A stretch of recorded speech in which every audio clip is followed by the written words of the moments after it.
හොඳයි අපි උන්වහන්සේගේ වචනය අපි බලන්න යනවා. දරුවෝ නිශ්ශබ්ද වෙන්න. මම ඔබගෙන් ඉල්ලනවා එක දෙයක්. මෙතෙක් පටන් මම කතා කරන්න යන දේ ඔබ එක එක අවස්ථාවල් වල ඒක තීරණයකට එන්න එපා. මෙයා කතා කරුවේ මේක ගැන, මෙයා කතා කරන්නේ මේක වගේ. අපිට ඒක වැදගත් නෑ වගේ. එහෙම නැත්නම් මම මේක දන්න දෙයක් වගේ. ඒ ඔක්කොම හරි. හැබැයි ඔබ අවසාන වෙනකන් අහගෙන ඉඳලා අන්තිමට ඔබගේ තීරණයට ඔබ එන්න. දෙවියන් වහන්සේ ඔබටත් මටත් යමක් කතා කරાવી. මොකද එහෙම නැතුව ඔබ අවධානයෙන් අහගෙන ඉන්න පිණිසයි මම මේ දේ කිව්වේ. මොකද පටන් ගන්න වචනේ ඉඳලා අවසාන වෙන තැනකට අහගෙන ගියාට පස්සේ උන්වහන්සේ ඔබට යමක් උගන්වාවි. අපි දන්න දේවල් තමයි උන්වහන්සේ අද අපිට යහපත් විදියට උන්වහන්සේ අපට දෙයක් කතා කරන්න යනවා. මම අද ඔබ සමග බෙදා ගන්න යනවා පියවරුන් දෙදෙනෙකුගේ දරුවන්ගේ උරුමයන් ගැන.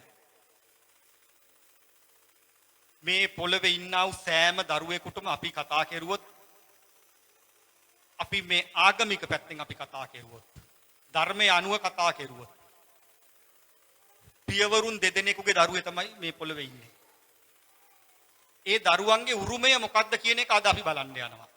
ඒ පියවරුන් දෙදෙනාගේ දරුවෝ කවුද? ඒ දරුවන්ගේ උරුමය මොනවද? අපි එක එක්කෙනාට මේ පොළවේ විදියට මනුෂ්‍යාකාරයෙන් බැලුවොත් අපි එක එක්කෙනාට නොයෙකුත් පියවරු ඉන්නවනේ. මගේ පියා එක්කෙනෙක්, මෙයාගේ පියා එක්කෙනෙක්, මේ පුතාගේ පියා එක්කෙනෙක්, එහෙම ඉන්නවා. හැබැයි අපි මුළු විශ්ව සෙනගවම ගත්තොත් එහෙම අපිට බෙදන්න පුළුවන් පියවරුන් දෙදෙනෙකුට.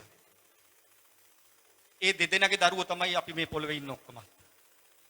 ආයේ 3ක් 4ක් නැහැ. කාසියක දෙපැත්ත වගේ දෙදෙනෙකුට විතරයි අයිතියක් තිබෙන්නේ දරුවෝ ගැන. අපි බලන්න යනවා මගේ පියා කවුද?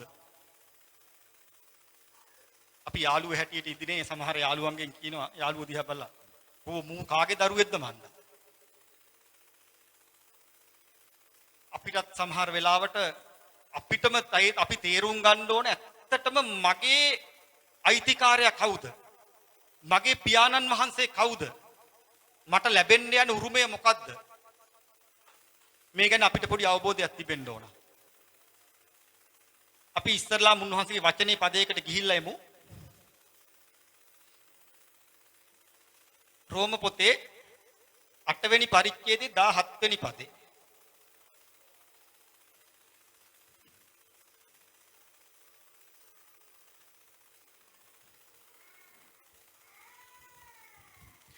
තවද දරුවෝ නම් උරුමකාරයෝය. දෙවියන් වහන්සේගේ උරුමකාරයෝය. ආමේන්. මෙතන කියනවා දරුවෝ කියන්නේ උරුමකාරයෝ. ඒ වගේම දෙවියන් වහන්සේගේ උරුමකාරයෝ. එතකොට මෙතනින් අපිට එකක් ගන්න හැකි දෙවියන් වහන්සේ කියන පියාගේ දරුවන්ට දෙවියන් වහන්සේගේ උරුමය තිබෙනවා. අපි විශ්වාස කරනවා, අපි අදහනවා නේ. මං හිතනවා මේ දොරටුවෙන් ඇතුල් වෙච්ච හැමෝම පිළිගන්න දෙයක් තමයි මේක. දෙවියන් වහන්සේගේ දරුවන්ට දෙවියන් වහන්සේගේ උරුමය තිබෙනවා. ඒක ඇත්ත. අර ඉස්සෙල්ලා මං කිව්වාගේ හැබැයි ෂුවර්ද අපිට ඒක? මම කියන පුද්ගලයා දෙවියන් වහන්සේගේ දරුවෙක්ද? අපිට සහතිකයක් තියෙන්න ඕන මගේ ප්‍රේමන් සහෝදරයා සහෝදරිය.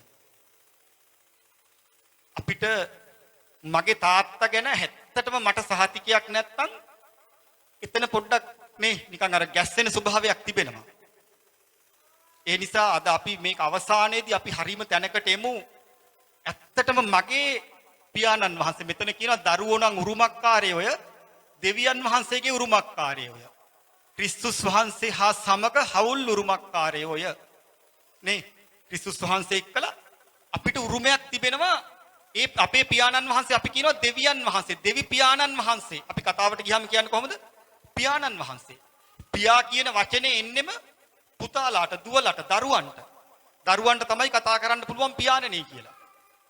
උන්වහන්සේගේ වචනේ අපිට කියනවානේ නුඹලා තවත් 16 නෙමෙයි, නුඹලා තවත් මගේ පුත්‍රයෝ. දෙවියන් වහන්සේ කියනවා මිනිස්සයාට එහෙම. හැබැයි අපි දැනගන්න ඕන, මම දැනගන්න ඕන මම ඇත්තටම ඒ දෙවි පියාණන් වහන්සේගේ පුත්‍රයෙක්ද? අන්න ඒ සහතිකයි අපිට එන්න ඕනේ.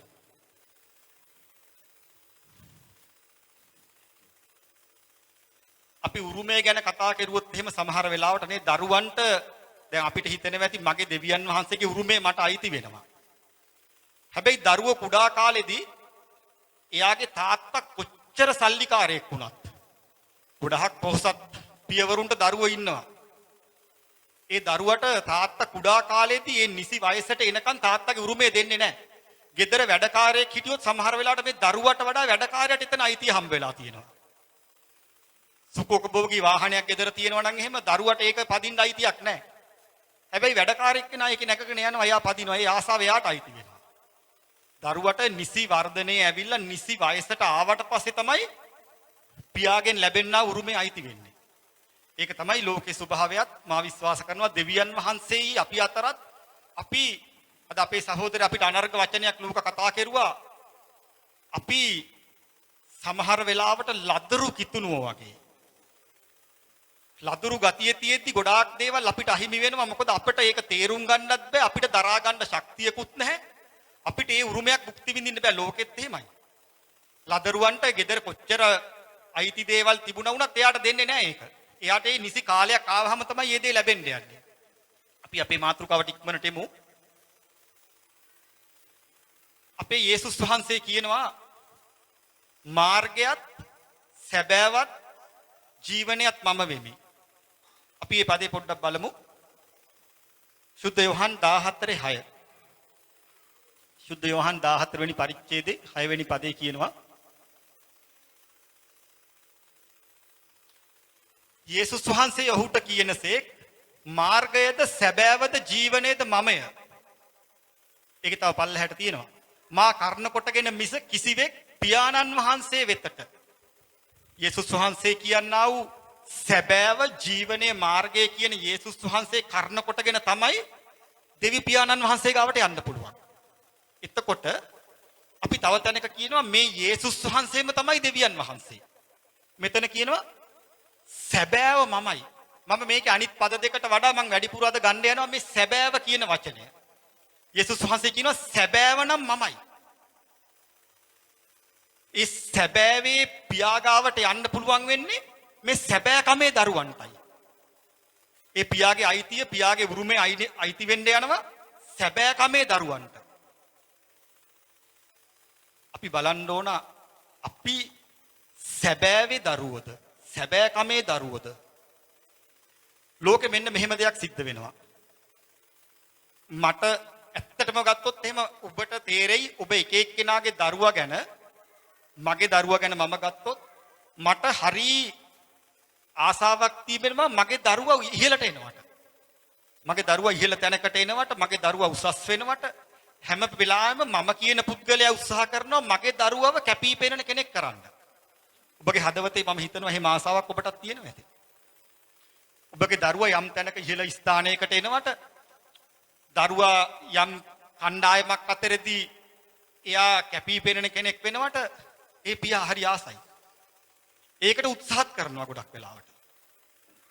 ලංකාවේ ශිෂ්‍යත්ව විභාගෙදී මේ දවස්වල නේ ඒ අම්මා හරි තාත්තා හරි තමයි සමහර වෙලාවට අර දරුවන්ගේ කණ්ඩායමේ මගේ දරුවා ඉහළ කෙනෙක් වෙනවා කියන එක බලන්න පුදුම විදිහට කැපකිරීම කරනවා. දරුවව ඉහළ තැනකට දාන්න.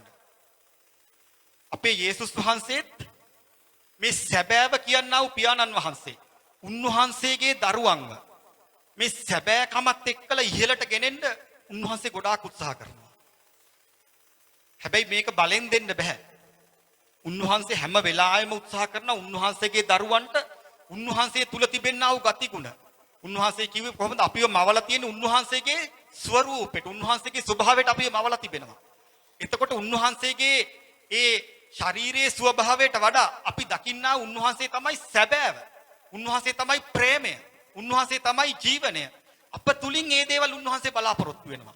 එතකොට ඔබත් මමත් ඒ සැබෑකමේ දරුවෙක් වෙන්න ඕන. ප්‍රේමේ දරුවෙක් වෙන්න ඕන. එතකොට තමයි උන්වහන්සේ කියන්නේ මෙතනනේ පියාණන් වහන්සේ වෙතට පැමිණෙන්න පුළුවන් එවිටයි අපිට. ඒ යේසුස් වහන්සේ කිව්වා මම තමා ප්‍රේමය. මම තමා සැබෑව. අපි උන්වහන්සේ වගේ නම් ඒ පියාණන් වහන්සේ ගාවට යන නම් අපේ තුල තිබෙන්න ඕන මෙන්න මේ සැබෑව කියන දේ මගේ සහෝදරයා සහෝදරිය. මම ඔබට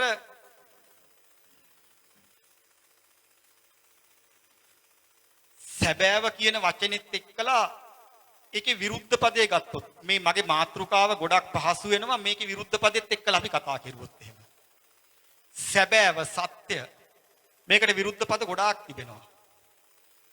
අපිට ලේසිම වචනේ මොකද්ද? බොරුව. අද ලෝකේ වැඩි හරියක්ම වැඩි දෙනෙක් ගාව වැඩිම දෙනෙක් ව්‍යවහාර කරන වැඩිම දෙනෙක් පාවිච්චි කරන දේ තමයි බොරුව. මේ බොරුව එක එක්කෙනා තමුන්ට පහසු වෙන විදිහට බොරුව කියන එකට එක එක වචන දාගෙන තිබෙනවා. අපි කියනවානේ බොරුව, ප්‍රෝඩාව, රැවටීම, ව්‍යාජ. තව සමහරු නිකන් නේ අර ඔල්ලන්ගේ භාෂාවෙන් කියනවා මාර ණයෙක් කැරියා. එහෙම කියන්නේ බොරුව තමයි. එයා කතා කට ඇරියොත් නයි තමයි ඉතින්. මේ බොරුව මනින්නත් මිනිස්සු එක එක විදිහට සීමාවල් දාගෙන තිබෙනවා. තමුන්ගේ වාසියට තමුන්ට පුළුවන් වෙන විදිහට මේ බොරුව සුදු බොරුව, පොඩි බොරුව, ලොකු බොරුව කියලා අපේ වාසියට අපි මේක හදාගෙන තිබෙනවා. සමහරු කියනවානේ අලි බොරුවක් කිව්වා. සමහර කියනවානේ දිග ණයෙක් කැරියා. ඒ කියන බොරුවට මෙයාලා දිග පළල දාලා මෙයාලා මනිනවා. මං කිව්ව බොරුව මට ඇහිච්ච බොරුවේ සයිස් එකක් ගැන අපි හිතනවා. මගේ ප්‍රේමන් සහෝදරයා සහෝදරිය යේසුස් වහන්සේ කිව්වේ මම සැබෑවයි. උන්වහන්සේ සැබෑව නම් ඒකේ විරුද්ධ පැත්ත බොරුව. සැබෑව කියන එකට සීමාවක් නැහැ. සැබෑව කියන්නේ සැබෑව ඇත්ත. ආයි බොරුව කිව්වහම මේකේ අනිත් පැත්ත බොරුව. මම ඒකයි කිව්වේ මේක කාසියක දෙපැත්ත වගේ. ආයි මේකේ මේ අවස්ථාවල් ගොඩාක් නෑ මෙතන. මෙතන තියෙන්නේ දෙපැත්තක් විතරමයි. අපි මෙන්න මේ සියුම් දේ හරියට අවබෝධ කරගත්තේ නැත්නම් ඇත්තටම අපි පරාජයටපත් වෙන්න යනවා. යක්ෂයා ගොඩාක් වෙලාවට මේ ලෝකේ පුදුමාකාර රැවටීමකින් මිනිස්සුන්ව රවට්ටලා මිනිස්සුන්ව මුලාවේ දාලා තිබෙනවා මෙන්න මේ ස්ථානයේදී. කිතුණුව පවා වැඩි දෙනෙක් අහුවෙලා තිබෙනවා. ඒ නිසා අපි හරි ප්‍රවේශමෙන් මේක තේරුම් අරගෙන මේකට හරි විදියට මූණ දුන්නේ නැත්නම් අපිට අර උරුමේ අවසාන උරුමයට යන්න බැරි වෙනවා මගේ සහෝදරයා සහෝදරිය. මොකද මේකේ මෙතන දෙපැත්තක් විතරමයි තියෙන්නේ. ආයේ මේකේ මැද ස්ථානයක් නැහැ. කාසියක් උඩ දැම්මොත් එහෙම අපි මේ වගේ පොලොවකට දැම්මොත් කාසියනේ මේ අතර නවතින්නේ නැහැ. ඒකේ පැති දෙකට පෙරලිලා තමයි නවතින්නේ. එක්කෝ සත්‍ය එක්කෝ බොරුව. එක්කෝ දෙවියන් වහන්සේගේ ජීවන එහෙම නැත්නම් සදාකාල ගිනිවිල යක්ෂයාගේ මාර්ගය. සත්‍යයට පිටින් වෙන කිසිම එකක් නැහැ. ඒකට පිටින් තියෙන බොරුව විතරමයි. ඒ නිසා අපි සත්‍ය වූ යේසුස් වහන්සේව මම එක පැත්තකින් ඔබට පෙන්වන අතර ඒකේ විරුද්ධ පදයේ බොරුව ගැන අපි පොඩ්ඩක් ඉදිරියට බලන්න යනවා.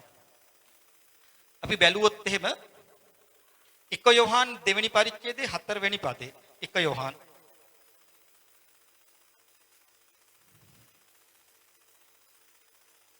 යෝහන් 2:4 උන්වහන්සේ අඳුනමී කියා උන්වහන්සේගේ ආඥාවන් නොපවත්වන තැනැත්තේ බොරුකාරයෙක්ය. සැබෑවද ඔහු තුල නැත. ආමේන්. මම ඔබට යමක් කියනවා. මේ මම දැන් කතා කරන්න වූ දේවල් අහලා ඔබ තරහක් හදවතට උපත ගන්නත් එපා. ඔබ දෙවියන් වහන්සේ තුල තනි තනියෙන් කල්පනා කරලා බලන්න විතරක් මම ඔබට කියනවා.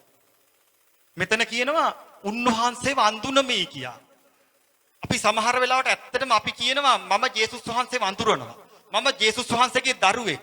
මම හැමදාම පල්ලි යනවා. මම උන්වහන්සේගේ වැඩ කරනවා. අපේ මුඛයෙන් අපි කියනවා. අපි අනිත් අය ඉදිරියේ අප කියනවා.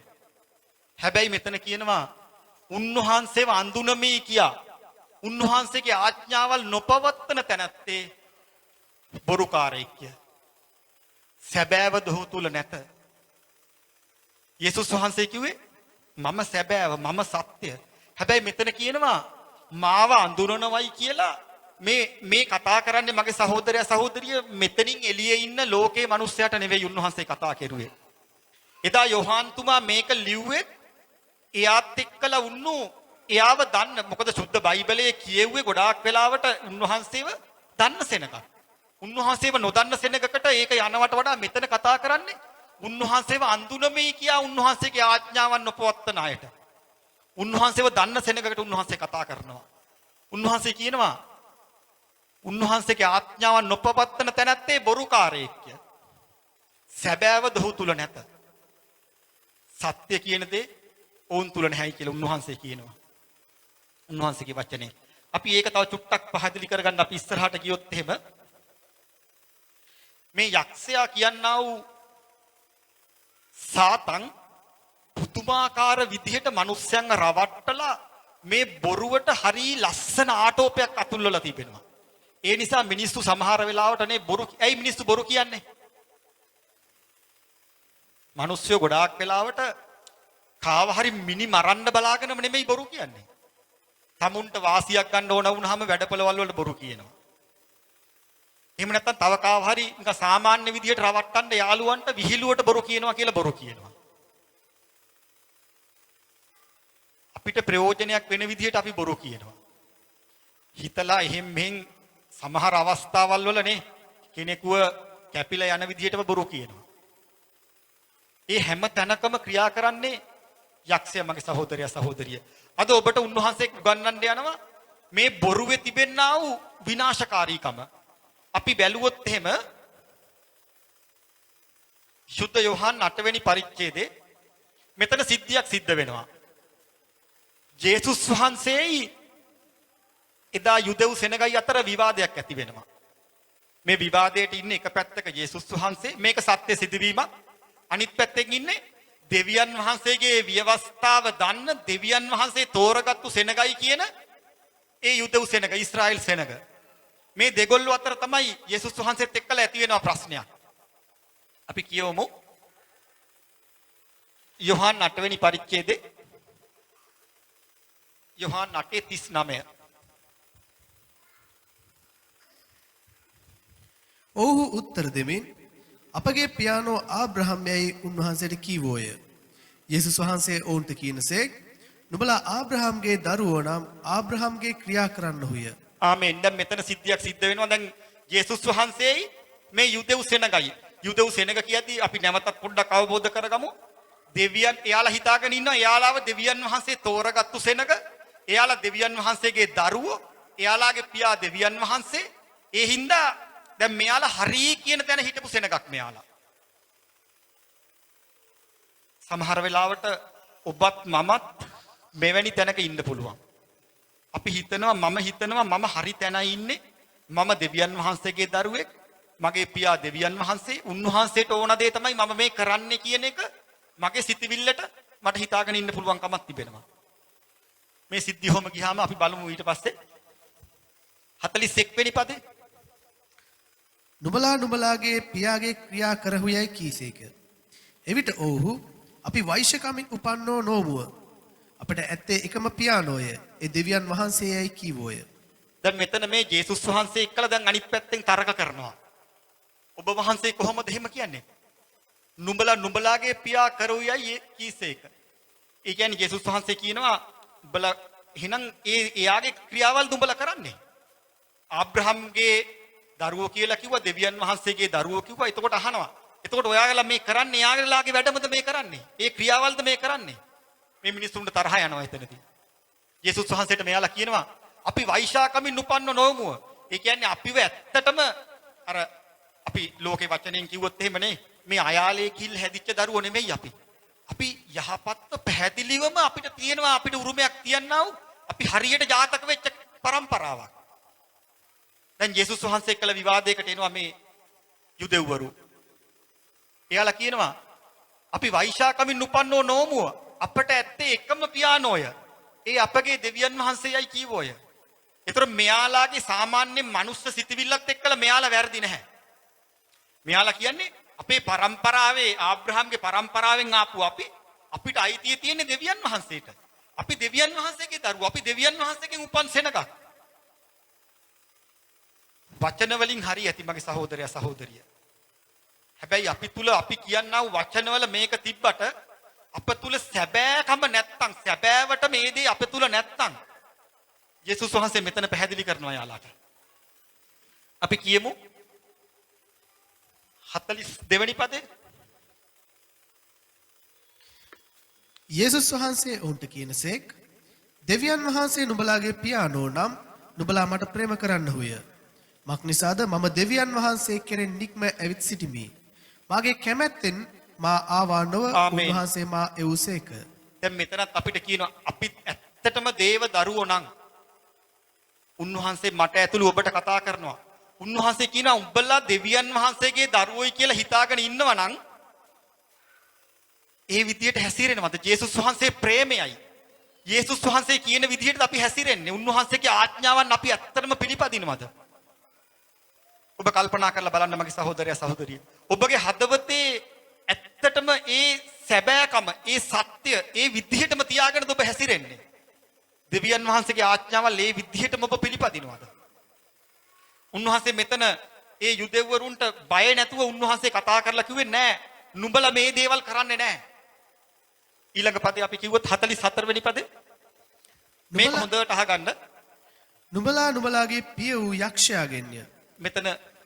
මෙතන යේසුස් වහන්සේ කෙලින්ම කියනවා ඒ සෙනගට මේ දෙවියන් වහන්සේගේ දරුවෝ කියලා යේසුස් වහන්සේටම කතා කරපු සෙනගට කියනවා නෑ නුඹලගේ පිය වූ යක්ෂයාගෙන්ය. වචනේ හරිම භයානකයි මගේ සහෝදරයා සහෝදරිය. යේසුස් වහන්සේ ඒ යුදෙව් සෙනගට කියනවා එයාලා කියනවා නෑ අපි දෙවියන් වහන්සේගේ දරුවෝ අපි දේව දරුවෝ. යේසුස් වහන්සේ කියනවා නෑ නුඹලගේ පිය වූ යක්ෂයාගෙන්ය. හේතුව කියනවා මක් නිසාද කියන්නේ ඊට පස්සේ නුඹලා නුඹලාගේ පියාගේ තෘෂ්ණාවන් ඉෂ්ට කරන්නට කැමතිය. නේ නුඹලා වචනෙන් කිව්වට නුඹලා ක්‍රියාවෙන් ඉෂ්ට කරන්නේ නුඹලගේ වෙනම පියෙක් ඉන්නවා ඒ පියාගේ තෘෂ්ණාවන් ඒ පියාගේ ආසාවල් තමයි නුඹලා ඉෂ්ට කරන්නේ. මම ඉස්සෙල්ලා ඒකයි අර කිව්වේ තාත්තා කෙනෙක් හරිම ආසයි පුතාව උසස් කරන්න. මේ තාත්තගේ ගතිගුණ වලින් පුතා උසස් වෙනවට තාත්තා හරිම කැමතියි. මගේ ගතිගුණ මගේ දරුවට එනවට මම කැමතියි. ඒක තමයි තාත්තලාගේ හැටි. තාත්තා ගාව යහපත් ගතිගුණ තාත්තගෙයි කියන විදිහට කියනවනම් මේ පුතා තාත්තා වගේමයි කියනනම් ඒ තාත්තට ඒක හරි ආසයි. ඒ දේ වෙනුවෙන් ඒ තාත්තා ගොඩක් කැප වෙනවා. දැන් මෙතන වචනේ කියනවා නුඹලාගේ පියාගේ තෘෂ්ණා ඉෂ්ට කරන්න කැමති. මේ ඉන්නා යුදෙව් සෙනගට කියනවා උඹලා ඉෂ්ට කරන්න උඹලට පියා ඉන්න උඹලගේ පියාගේ ආසාවල් තමයි උඹලා ඉෂ්ට කරන්න යන්නේ. ඔහු පටන් ගැම්මේ සිට මිනී මරන්නෙක්ය. ඒ පදේ අඩුයිද උතන? කියවන්න බයිබලෙ බලන්න කිය. නුඹලා නුඹලාගේ පිය වූ යක්ෂයාගෙන්ය. නුඹලා නුඹලාගේ පියාගේ තෘෂ්ණාවන් ඉෂ්ට කරන්නට කැමතිය. ඔහු පටන් ගැන්මේ සිට මිනී මරන්නෙක්ය. ඔහු තුල සැබෑකම නැති හේයින් ඔහු සැබෑවෙහි නොපැවතුනේය. මේක අඩුවට තියෙන්නේ. ඔහු තුල සැබෑකම නැති හේයින් ඔහු සැබෑවෙහි නොපැවතුනේය. ඔහු සැබෑවෙහි නොපැවතුනේය. ඔහු බොරුවක් කියන කල තමාගේම දේ කියයි. මක් නිසාද ඔහු බොරුකාරයෙක්ය බොරුවේ පියාය. ආමේන්. ඔබට ඒක තේරුණාද? මෙතන කියනවා යක්ෂයා කියන්නේ බොරුවේ පියා. එතකොට මේ බොරුව කියන එක ඉස්මතු කරන්න බොරුව කියන එක උඩට උලුප්පන්න යක්ෂයා පුදුම බොර කරනවා. පුදුම විදිහට මහන්සි වෙලා තිබෙනවා.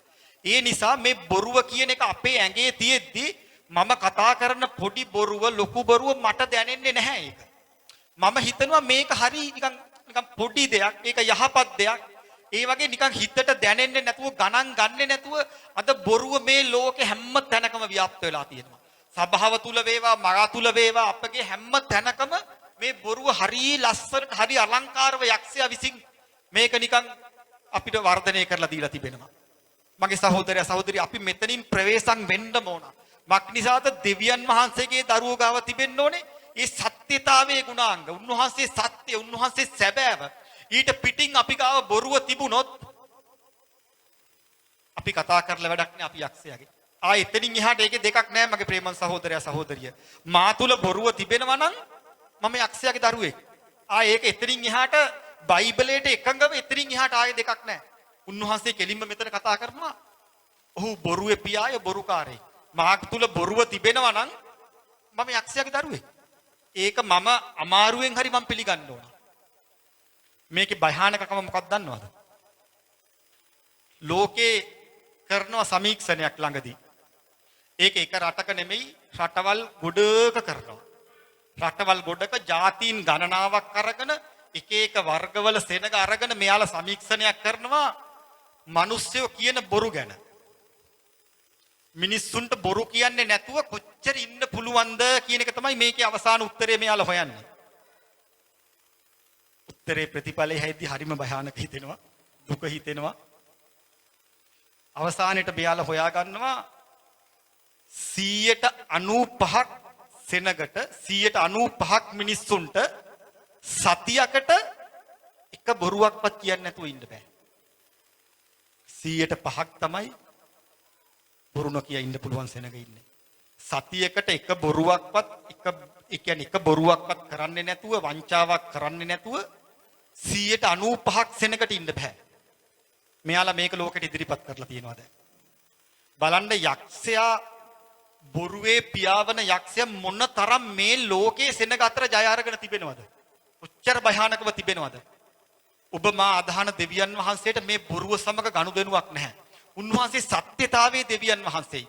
යේසුස් වහන්සේ කියන්නේ සැබෑව මමයි මා කරන කොටගෙනයි දෙවියන් වහන්සේ ගාවට යන්න පුළුවන් වෙන්නේ. එතකොට ඔබත් මමත් කොච්චර හැදෙන්න ඕනද මගේ සහෝදරයා සහෝදරිය? මේ ලෝකේ සමීක්ෂණය අනුව මම හිතනවා ඔබ මාත් එක්කලා එකඟ වෙලා ඔබ පිළිගනි අද වෙනතුරු බොරු නොකියපු කෙනෙක් මං හිතනවා මෙතන නැතුව ඇති. මගේ මුකෙන් කියවිලා තිබෙන ඕන තරම්. මුකෙන් කියන බොරුව පමණක් නෙවෙයි හදවතේ ප්‍රෝඩාව රැවටීම මේ බොරුව කියන ගණයට වැටෙනවා. ඒ නිසා උන්වහන්සේ අද අපිට කතා කරන්නව මේ අන්නගේ වචනය අපි යහපත්ව අරගෙන හැදුනේ නැත්තම් මම ඔබට උරුමය පෙන්වන්න යනවා. මම ඒකයි කිව්වේ පියවරු දෙදෙනෙක් ඉන්නවා. අපේ දෙවි පියාණන් වහන්සේ ඉන්නවා. බොරුවේ පියාවන යක්ෂයා ඉන්නවා. සැබෑවේ පියාණන් වහන්සේගේ වචනය තියෙද්දි බොරුවේ පියාගේ වචනය තිබෙනවා. ඒ නිසා ඔබට මට අවස්ථාවක් තිබෙනවා තේරුම් ගන්න අපි කාගේ දරුවෝද? අපි පොඩ්ඩක් ඉදිරියට යන් වෙලාව වැඩිපුර යනවා. 1 යෝහන් 3 වෙනි පරිච්ඡේදයේ 8 වෙනි පදේ. ඒක මාතෘකාවත් එක්කලා පොඩ්ඩක් මාතෘකාව කියලා ඉන්න. අපි දැන් තේරුම් ගමු ඇත්තටම අපි කාගේ දරුවෝද? අපේ උරුමය මොකද්ද? අපි යක්ෂයාගේ දරුවෙක්ද දෙවියන් වහන්සේගේ දරුවෙක්ද? සුද්ධ ලියවිල්ල මෙහෙම කියලා තිබෙනවා. හැබැයි ඒක තීරණය කරලා ඒකට හැඩ ගැහෙන්න ඒකට අනුගත වෙන්න ඔබට මට උන්වහන්සේ අවස්ථාවක් දීලා තිබෙනවා මගේ සහෝදරයා සහෝදරිය. අද උන්වහන්සේ ඔබවත් මාවත් දැන් මම විශ්වාස කරනවා මේ දැන් සිටින දැන් ඉන්න ස්වභාවයට විනිශ්චය කරන එකක් නැහැ උන්වහන්සේ. උන්වහන්සේ අද අපිට මේ වචනේ කතා කරන්නේ අපිට උන්වහන්සේ වෙතට හැරිලා උන්වහන්සේගේ ජීවනයේ මාර්ගයට හැරිලා උන්වහන්සේගේ සදාකාල උරුමය ලබා ගන්න පිණිස උන්වහන්සේ අපට උගන්වනවා. ඒ නිසා මා විශ්වාස කරනවා මෙතෙන් වෙනකන් මොන ස්වභාවයක ඔබත් මමත් සිටියත් අපිට අවස්ථාවක් තිබෙනවා යහපත් වෙන්න. උන්වහන්සේ ප්‍රේමයේ දෙවියන් වහන්සේයි. අනුකම්පාවේ දෙවියන් වහන්සේ නිසා අපි අයදෙමු උන්වහන්සේගෙන්. හැබැයි අපිට බල කරන්න අයිතියක් නැහැ උන්වහන්සේ දෙවියන් වහන්සේ නිසා. අපි කියමු මාතෘකාවත් එක්ක කියන සහෝදරයා 1 යෝහන් 3 වෙනි පරිච්ඡේදයේ 8 වෙනි පදේ. දෙවියන් වහන්සේගේ දරුවෝ සහ යක්ෂයාගේ දරුවෝ 8 වෙනි පදේ පව් කරන තැනැත්තේ යක්ෂයාගෙන්ය. ආමෙන්. මෙතන ආයේ බොහොම පැහැදිලිව එකෙන්ම කියනවා පව් කරන තැනැත්තේ යක්ෂයාගෙන්ය. ආයේ පව් කරන තැනැත්තේගේ පියා කෙලින්ම යක්ෂයා. මක්නිසාද යක්ෂයා පටන් ගැම්මේ සිට පව් කරන්නේය දෙවියන් වහන්සේගේ පුත්‍රයාණන් ප්‍රකාශ කරනු ලැබුවේ මේ පිණිසය. යක්ෂයාගේ ක්‍රියා විනාශ කරන පිණිසය. අපට යේසුස් වහන්සේව දීලා යේසුස් වහන්සේ ප්‍රේමය වෙලා තියෙද්දි අපට උන්වහන්සේ කියන මමයි ප්‍රේමය. නුඹලා මේ ප්‍රේමය අනුව වරෙල්ලා මමයි සත්‍ය. නුඹලා මේ සත්‍ය අනුව වරෙල්ලා. නුඹලා මේ සත්‍ය පැලඳ ගනින්න. අපිට අවස්ථාවක් දීලා තිබෙනවා. උන්වහන්සේ යේසුස් වහන්සේ මේ පොළොවට එව්වේ ඒ යක්ෂයාගේ ක්‍රියා පරාජය කරලා අපට උන්වහන්සේ මාර්ගයේ යන පිණිසයි මගේ සහෝදරයා සහෝදරිය. එතකොට යක්ෂයාගේ දරුවන්ගේ ප්‍රධානම දේ මෙතන කියනවා පව් කරන තැනැත්තේ යක්ෂයාගෙන්ය. අපිට තීරණයක් කරගත්ත හැකි මම පව් කරන කෙනෙක්ද මම සැබෑව කරන කෙනෙක්ද? අපි කියමු ඊගාවට 9 වෙනි පදේ නමුත් දෙවියන් වහන්සේගේ දරුව මේ ආකාරයයි. කියවන්න දෙවියන් වහන්සේගෙන් ඉපදී සිටින කිසිවෙක් පව් කරන්නේ නැත. ආමේන්. මෙතන කියනවානේ දෙවියන් වහන්සේගෙන් ඉපදිලා ඉන්නවා කියන්නේ. ඒ කියන්නේ දෙවියන් වහන්සේගේ දරුවෙක් කිසි විටකත් පව් කරන්නේ නැත. මක් නිසාද ඔහු තුල උන්වහන්සේගේ බීජය පවතින්නේය. මේ සැබෑකමේ බීජය, ධර්මිෂ්ඨකමේ බීජය, අවංකකමේ බීජය දෙවියන් වහන්සේ ගාව තිබෙනවා. දෙවියන් වහන්සේගේ දරුවෝ ගාව තිබෙන්නේ මෙන්න මේකයි. එතකොට උන්වහන්සේ කියනවා මං දෙවියන් වහන්සේගේ දරුවෝ නම් එයාලා පව් කරන්නේ, එයාලා ඉපදිලා තිබෙන්නේ උන්වහන්සේගෙන්. උන්වහන්සේගේ බීජේ පවතින්නේ දෙවියන් වහන්සේගේ ඉපදි සිටින බැවින් පව් කරන්න ඔහුට නොපුළුවන. උන්වහන්සේගෙන් ඉපදිච්ච කෙනෙකුට පව් කරන්න බෑ. ඒ නිසා ඔබ හදවතට ඔබ ඇත්තටම ධාරණය කරගන්න දෙවියන් වහන්සේගේ බීජය තමයි මා තුල තිබෙන්නේ. ඒ සැබෑ කමේ බීජය මම මේක වර්ධනය කරගන්න ඕන. ඒ නිසා මට පව් කරන්න පුළුවන් කමක් නැහැ. ඔබ හැමෝටම අවස්ථාවක් තිබෙනවා උන්වහන්සේගේ දරුවෙක් වෙන්න. උන්වහන්සේ අපි කිසිම කෙනෙකුව ලේබලයක් ගහලා නෑ උඹ පව්කාරයෙක් උඹ සාතන්ගේ දරුවෙක් කියලා අපිව විසි කරලා නෑ. අපි හැමෝටම ප්‍රේම කරන දෙවියන් වහන්සේ අපට උගන්වනවා. යහපත් වෙන්න පිණිස මගේ සහෝදරයා සහෝදරිය. අපි ඒකෙම බලමු. 9 වෙනි පදෙත් කියන්නේ 3:9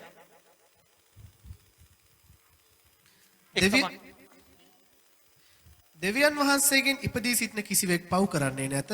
මක් නිසාද ඔහු තුල උන්වහන්සේගේ බීජය පවතින්නේය. 10 මෙයින් දෙවියන් වහන්සේගේ දරුවෝද යක්ෂයාගේ දරුවෝද ප්‍රකාශව සිටිති. ධර්මිෂ්ඨකම් නොකරන කවරෙක්වත් තමාගේ සහෝදරයාට ප්‍රේම නොකරන්නේවත් දෙවියන් වහන්සේගෙන් නොවේ. නේ මෙතන කියනවානේ මේකෙන් ප්‍රකාශ වෙනවා දෙවියන් වහන්සේගේ දරුවෝ කවුද? යක්ෂයාගේ දරුවෝ කවුද? අද ඔබට අවබෝධයක් තිබෙන්න ඕන මම මේ කතා කරන්නා කුඩා වචනෙන් ඇත්තටම මම කාගේ දරුවෙක්ද?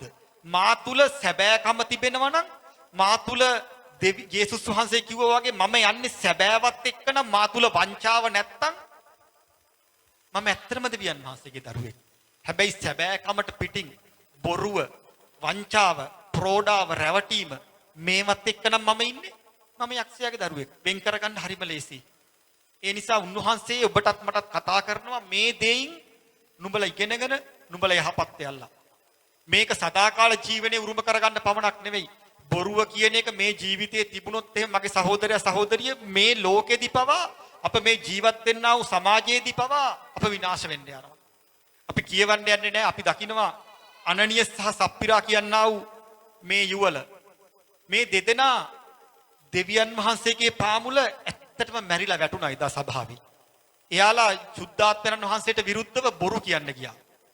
අද ඔබේ මගේ මුකෙන් මේ දෙවියන් වහන්සේගේ දරුවෝ කියනා වූ ඔබත් මමත් ඇත්තටම උන්වහන්සේගේ අභියසට ඇවිල්ලා ඉවර වෙලා අපි බොරුවෙන් හැසිරෙනවා නම් බොරුවෙන් රඟපානවා නම් බොරු ක්‍රියා කරනවා නම් උන්වහන්සේ අපිට ඉච්ඡර ලොකු දඬුවමක් දෙන්නේ නැති වෙයි. අපිව මැරිලා වැටෙන එකක් නැහැ. නමුත් අපි තේරුම් ගන්න ඕන ඒ එදා උන්නු දෙවියන් වහන්සේ වගේ ජීවමානව අද මේ ස්ථානයේ සිටිනවා. ඔබ මගේ පාමුල සිටිනවා. ඒ නිසා අපට සෙල්ලම් කරන්න කාලයක් දීලා නැහැ මගේ සහෝදරයා සහෝදරිය. ඔබ තේරුම් ගමු අපි තේරුම් ගමු.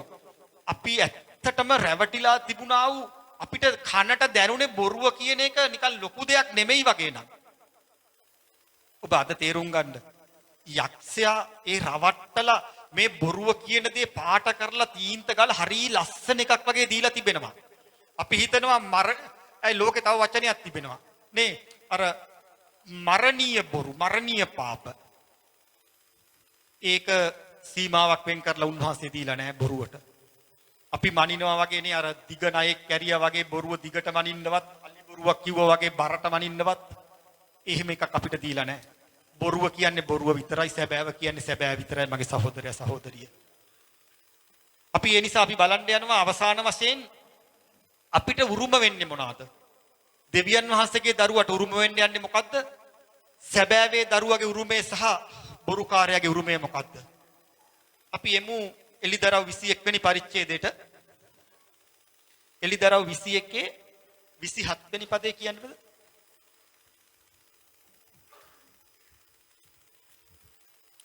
බැටළු පැටවානන්ගේ ජීවන පොතෙහි ලියන ලද්දවුන් මිස අපවිත්‍ර දෙයක්වත් පිළිකුල් වූ බොරු දෙයක් කරන්නෙක්වත් කිසිසේත් එහි ඇතුල් නොවන්නේය. ආමේන්. මෙතන කියන්නේ යේසුස් වහන්සේගේ ස්වර්ග රාජ්‍යයට ඇතුල් වෙන්නා වූ පුද්ගලයෝ ගැන මෙතන කියනවා. බැටළු පැටවානන්ගේ ජීවන පොතෙහි ලියන ලද්දවුන් මිස ජීවන පොතේ නම තියෙන කෙනෙක්ගේ ඇරෙන්න අපවිත්‍ර දෙයක්වත් පිළිකුල් වූ බොරු දෙයක් කරන්නෙක්වත්. මෙතන බොහෝම පැහැදිලිව කියලා තියෙනවා අනිත් පාප ඔක්කොම තියෙනවා වෙන්න පුළුවන්. හැබැයි මෙතන පැහැදිලිව මෙහෙම වචනේ තියෙන්නේ. පිළිකුල් වූ බොරු දෙයක් කරන්නෙක්වත්. උන්වහන්සේ ඒක කොච්චර අර වචනේට කැත විදිහට ඒක ලියලා තියෙනවද කියලා බලන්න. පිළිකුල් වූ උන්වහන්සේට බොරුව ඒ වගේ තමයි තියෙන්නේ. පිළිකුල් වූ බොරු දෙයක් කරන්නෙක්වත් කිසිසේත් එහි ඇතුල් නොවන්නේය. ආයේ බොහෝම පැහැදිලිව තියෙනවා යක්ෂයාගේ දරුවන්ගේ උරුමය කවදාක්වත් ස්වර්ගයේ අයිති වෙන්නෙම නැහැ. එයාලට උරුම වෙන තැනක් තිබෙනවා. එයාලට උරුම වෙන තැන තිබෙනවා 21 වෙනි පරිච්ඡේදයේම 8 වෙනි පදේ කියන්න බද? මේක හොඳට අහගන්න යක්ෂයාගේ දරුවන්ගේ උරුමය. යක්ෂයාගේ දරුවෝ කිව්වහම බොරුකාරයා සහ ඊට අමතරව තව පාපය ගොඩාක් මෙතන ලියවිලා තියෙනවා තේරුම් ගන්න පිණිස පැහැදිලි වෙන පිණිස අපි කියමු 8 වෙනි පදේ. නමුත් බය ඇත්තන්ටත් අවිශ්වාස කරන්නන්ටත් පිළිකුල්ව සිටින්නන්ටත් මිනි මරන්නන්ටත් වෛශ්‍යකම් කරන්නන්ටත් මායාකාරයන්ටත් රූප වඳින්නන්ටත් සියලු බොරුකාරයන්ටත් මෙතන වචනේ තියෙනවා බොහොම පැහැදිලිව සියලු බොරුකාරයන්ටත්. එතන අර අපි හිතන අපි සීමාවල් දාගෙන ඉන්න අපේ වාසියට දාගෙන ඉන්න ලොකු බොරු කියපු අයටවත් නේ අර මරණීය බොරු කරපු අයටවත් එහෙම කියලා නෙමෙයි සියලු බොරු ආයේ කුඩා බොරු පොඩි බොරු සුදු බොරු ඔක්කොම බොරු සියලු බොරුකාරීන්ටත් කියවන්න ගින්නෙනුත් ගෙන්දගමිනුත් දැවෙන විලෙහි තමුන්ගේ කොටස වන්නේය. ආමේන්. එය දෙවෙනි මරණයයි මට කීසේක. එයාලගේ කොටස මොකක්ද එතකොට? හැමදාම සදාකාලික ගින්නෙනුත් ගෙන්දගමිනුත් දැවෙන්නා වූ ඒ විලෙහි ඒ සදාකාලික ගිනි විලෙහි තමයි කොටස අයිති වෙන්න යන්නේ. මගේ සහෝදරයා සහෝදරිය උන්වහන්සේ අපට උගන්වනවා. උන්වහන්සේ ඔබටත් මටත් ප්‍රේම කරනවා. උන්වහන්සේගේ වචනේ දැනගෙන උන්වහන්සේගේ පාමුලට ඇවිල්ලා අපි කිසිම කෙනෙක් විනාශ වෙලා මේ ස්ථානෙට යන එක උන්වහන්සේගේ කැමැත්ත නෙවෙයි. ඒ ජේසුස් වහන්සේ මේ පොළොවට ආවේ ඔබත් මමත් වෙනුවෙන් උන්වහන්සේම මනුකයක් දරාගෙන ඇවිල්ලා උන්වහන්සේ කිව්වේ මම ප්‍රේමය මම සැබෑව මම සත්‍ය මා අනුව වරෙල්ල මං වගේ හැදියල්ලා පියාණන් වහන්සේ ගාවට යන්න නම් ඔබට මට කතා කරනවා. ඒ පියාණන් වහන්සේගේ කොටස උන්වහන්සේගේ සැබෑකමේ දරුවන්ට අයිති වෙන කොටස 7 වෙනි පදයේ තිබෙනවා. එතන ලොකු විස්තරයක් එක්කලා 7 වෙනි පදයේ කියවන්න. ජය ගන්නා මේ දේවල් උරුම කරගන්නේය. මම ඔහුගේ දෙවියන් වහන්සේ වන්නෙමි. ඔහු මාගේ පුත්‍රයා වන්නේය. ආමේන්. ජය ගන්නා මේ සැබෑවත් එක්කලා ජීවත් වෙන කෙනා බොරුවෙන් ඈත් වෙන කෙනා ඒ ප්‍රෝඩාවෙන් ඒ දෙවියන් වහන්සේගේ කොටස විතරක් කරන කෙනා යක්ෂයාගේ කොටසින් ඈත් වෙන කෙනා එතනින් ජය ගන්න කෙනාට කියනවා ඔවුන් මමත් එක්කලා ඉන්න සදාකාලයේ උරුම කරගන්න යනවා. ඔවුන් මගේ දරුවෝ වෙන්න යනවා මම ඔවුන්ගේ දෙවියන් වහන්සේ වෙන්න යනවා. ජය ගන්නා මේ දේවල් උරුම කරගන්නේ මෙතන ලොකු විස්තරයක් තියෙනවා අපිට ඒ ඔක්කොම කියවන්න බෑ. එතන මේ දේවල් කියලා කියන්නේ දෙවියන් වහන්සේත් එක්කලා ඉන්න සදාකාලික ජීවනය. ඒක අයිති වෙන්න යනවා. මම ඔහුගේ දෙවියන් වහන්සේ වන්නෙමි. ඔහු මාගේ පුත්‍රයා වන්නේය. මගේ ප්‍රේමන් සහෝදරයා සහෝදරිය මම නැවත චූටි හැඳින්වීමකට එන්නම්. මම ඔබත් එක්කලා පටන් ගත්තේ කතා කරන්න පියවරුන් දෙදෙනෙකුගේ දරුවන්ගේ උරුමයන්. අපිට පැහැදිලි පියවරු දෙදෙනයි මේ පොළවේ ඉන්නේ. අපේ දෙවි පියාණන් වහන්සේ ඉන්නවා. බොරුවේ පියාවන යක්ෂයා ඉන්නවා. ඒ සැබෑකමේ දෙවියන් වහන්සේගේ දරුවන්ට සදාකාල ජීවනයේ සහ උන්වහන්සේගේ උරුමය ලැබෙන්න යනවා. ඒ බොරුවේ පියාගේ දරුවන්ට බොරුවත් එක්කලා වංචාවත් එක්කලා ජීවත් වෙන දරුවන්ට ඒ තුල ඉන්නා වූ අයට ගින්නෙනුත් ගෙන්දගමිනුත් ඒ සදාකාලයෙන් ඇවිලෙන්නා වූ ගිනිවිල උරුම වෙන්න යනවා. මේකේ තෝරා ගැනීමේ අයිතිය උන්වහන්සේ ඔබට මට දීලා තිබෙනවා. උන්වහන්සේ අපට උපකාර කරනවා අපට උගන්වනවා. උන්වහන්සේ කැමති නැහැ අප කිසිවෙක් විනාශ වෙනවට. ඒ නිසා මෙතනදී අපිට අද අවබෝධ කරගන්න දුන්නා වූ කුඩාම දේ තමයි ඒ බොරුව කියන එක මේ ලෝකේ හැම තැනම නිකන් සාමාන්‍යකරණය වෙලා තිබෙන්නේ. ඔබත් නවත් මේකෙන් ඈත් වෙන්න ඕන මගේ සහෝදරයා සහෝදරිය. අමාරු වෙයි අපිට අපහසු වෙයි. අපිට දැන් කටවල් හුරු වෙලා දිව හුරු වෙලා තියෙන්නෙම හැරිච්ච ගමන් නිකන් පොඩි පොඩි දැනුණ නෑ වගේ පොඩි පොඩි බොරු කියන්නේ. හැබැයි උන්වහන්සේ මේක පිළිකුල් කරනවා. මේ තුල රජකම් කරන්නේ යක්ෂයා. මොකද මේකේ අධිපතිය යක්ෂයා. යක්ෂයා බොරුවේ පියාහින්දා ඌ මේක ප්‍රොමෝට් කරන්න පුළුවන් තරම් උත්සාහ කරනවා. කිතුණු සභාව තුල වේවා. ඒක තමයි උන්වහන්සේගේ වචනේ අපිට නේ අර පොඩි පොඩි බොරු, සුදු බොරු නිකන් අපිට දැනෙනවා නිකන් බොරු නෙමෙයි වගේ අපි කිව්වේ ඒවා. යක්ෂයා සූක්ෂම ලෙස මේකට රිංගලා තියෙන්නේ. ඒ නිසා අපි ඊටමත් හොඳින් මේක අවබෝධ කරගෙන මේ තුලට අපි ඇත්තටම අනුගත වෙන්න ඕන. එහෙම නැත්නම් අර සදාකාල ගිනිවිල විතරයි අපිට අයිති වෙන්න යන්නේ. ඔබ දෙනෙත් පියාගන්න මගේ සහෝදරයා සහෝදරිය. හාලලූයා ජේසුනි. කියමාන පියාණනි සුද්ධාත්මයන් වහන්සේ ඔබ වහන්සේ ස්වාමිනී අපගේ ගුරුවරයා. පියාණන් වහන්සේ මම කතා කෙරුවා වූ දේ ස්වාමිනී මට ඇතුළුව මේ සිටින්නා වූ සියලුම දෙනාගේ හදවත් වලට ස්වාමිනී දැනෙන්න ඕන පියාණන් වහන්සේ. මක්නිසාද ඔබ වහන්සේ අපි කිසිවෙක් විනාශ වෙන එක ඔබගේ කැමැත්ත නෙවෙයි ස්වාමිනී. අපි ඔබගේ පාමුලට ඇවිල්ලා ඔබගේ নমස්කාරයන්ට සහභාගී වෙලා ඔබගේ වචනේ අසලා ස්වාමිනී සදාකාලික ගිනිවිල උරුම කරගන්න එක ඔබගේ කැමැත්ත නෙවෙයි දෙවියන් වහන්සේ. මේ දරුවෝ සියල්ලන්ට මට ඇතුළුව ස්වාමිනී සුද්ධාත්මයන්නි ඔබගේ අනුග්‍රහය ඔබගේ අනුකම්පාව අපට දුන මැනව දෙවියන් වහන්සේ. මක්නිසාද අපට තනියම හැදෙන්න බැරි අවස්ථාවල් වල සුද්ධාත්මයන්නි ඔබ වහන්සේගේ ඒ මඟ පෙන්වීම අපි ඉල්ලනවා දෙවියන් වහන්සේ. මේ දරුවන්ට ඔබ වහන්සේ කතා කෙරුව මැනව. ඔවුන්ගේ හදවත් වලට ඔබ වහන්සේ දැනෙන්න සැලැස්සුව මැනව සුද්ධාත්මයන්නි. ඔබගේ දෑතට ඔබගේ හස්තයට අපි යටත් වෙමින් බාර වෙනවා. යේසුස් වහන්සේගේම නාමයෙන්. ආමේන්.